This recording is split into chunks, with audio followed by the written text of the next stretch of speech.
কলকাতার খুবই কাছে রানাঘাটে প্রতিষ্ঠিত হলো কালী মায়ের আরও এক নতুন মন্দির। গত 17ই জুন উদ্বোধন হলো অপূর্ব এক কালী মায়ের মন্দির। এটি হলো শ্রী শ্রী আমরি মায়ের মন্দির। মায়ের মন্দির এখানে বহু বছর ধরেই বিরাজমান। আগে মায়ের আদি মন্দিরে মায়ের ফটোতে পুজো হতো। গত 17ই জুন মায়ের এই নতুন মন্দির প্রতিষ্ঠা করে মায়ের নতুন বিগ্রহ প্রতিষ্ঠা করা হয়েছে। মন্দিরের গঠনশৈলী সম্পূর্ণ অন্যরকম। মন্দিরের উচ্চতা প্রায় 75 ফুট। মন্দিরে উঠতে হলে প্রায় অনেকগুলি সিঁড়ি পেরিয়ে আপনাকে গর্ভগৃহের সামনে উপস্থিত হতে হবে।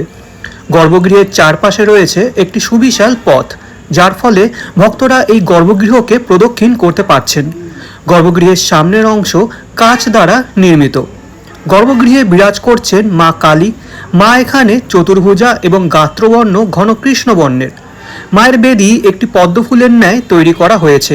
গর্ভগৃহটা বেশ বড়।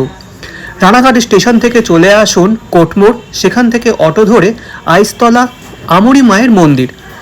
আমরি মা কে ছিলেন এবং মন্দিরের আরও ইতিহাস জানতে আমার ইউটিউব চ্যানেল উইশবাকেটে আসুন।